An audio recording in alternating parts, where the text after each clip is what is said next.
you sent us a letter recently that said that there's evidence coming out of Texas that overtraining can actually be harmful to your health.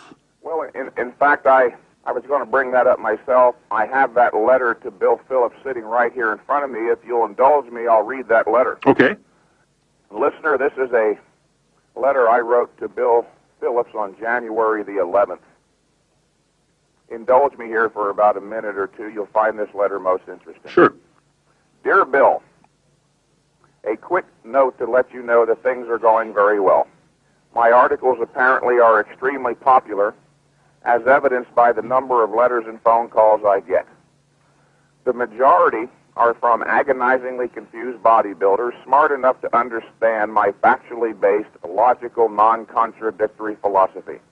Many were even on the verge of giving up training entirely, frustrated after months and years of no progress. Most gratifying recently has been the increasing number of very well-educated individuals, including physicists, in fact, there, TC. Okay. Chemical engineers, cardiac and neurosurgeons, et al., who find my articles very appealing. Many of them have called as a result of your still sending out those audio tapes we did. Thank you. I was quite excited the other day when during a news program they presented a piece on the recent research of the aerobic guru in Texas, Dr. Kenneth Cooper. After 2 years of doing just about everything I could within reason to alert bodybuilders and fitness enthusiasts about the dangers of overtraining, here comes along the famous Dr. Cooper stating some of the same things I have on the subject. As I have written and stated frequently, Cooper made it clear that overtraining is more than wasted effort. It is counterproductive. In fact, it is life-threatening. About 8 issues ago in Flex, I wrote in my column, and I quote myself here, while I don't have the hard evidence, it stands to reason that chronic, gross overtraining may very well have long-range medical implications, close quote. Now here comes the well-respected Dr. Cooper stating that he has the evidence. He and his research colleagues have grown alarmed by the increasing incidence of serious diseases, including cancer and heart problems, among long-term bodybuilding and fitness enthusiasts. And they ascribe it most directly to overtraining.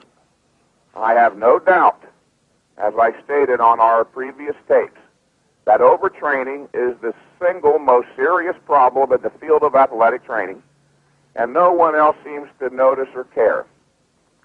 I had Sports Illustrated interested in an article on the subject.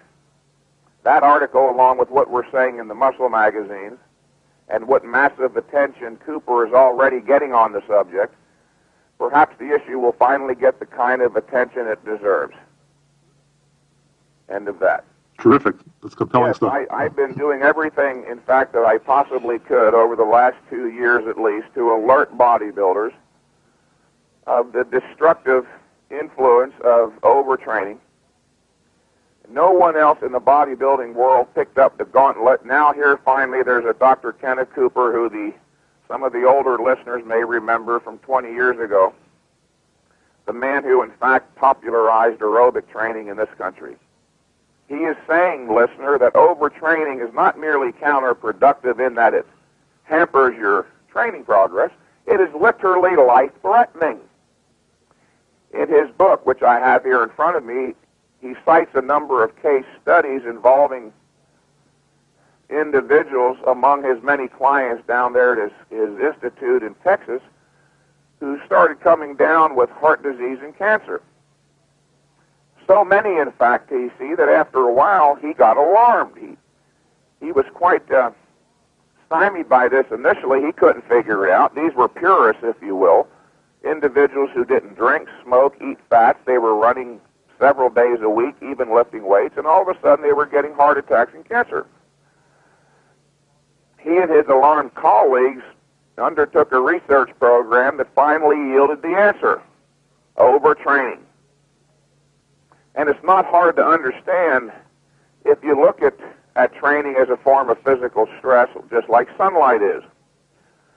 Sunlight is a form of physical stress on the body, just like exercise, up to a very definite point in time, exposing your skin to high-intensity sunlight stress will yield you a positive course known as a suntan. Any slightest bit beyond that will result in a negative, a sunburn. Exercise is a form of intense physical stress on the body. Exposing your body to a high-intensity training stress up to a very definite point in time will yield you a positive too. Not a suntan buildup in this case, but a buildup of muscular mass as a defensive barrier against future assaults by that same physical stress. Now, most people regard getting a suntan or developing large muscles as purely cosmetic. However, nature did not have that in mind, of course. The buildup of a suntan or muscle mass beyond normal levels serve as protective barriers against intense physical stresses. But those barriers can be overwhelmed. The body does not have an infinite capacity for tolerating the destructive effects of intense physical stress. So again, if you look at exercise like a physical stress, what happens when you overexpose your skin to intense sunlight? You burn. One of my old friends who understands high-intensity training theory very well refers to overtraining as an exercise sunburn. The point here is you don't know what damage you're doing to your glandular system when you're chronically, grossly overtraining. You've got to be very, very careful. Again, not just in terms of how it will adversely affect your ongoing training progress, but your long-term health.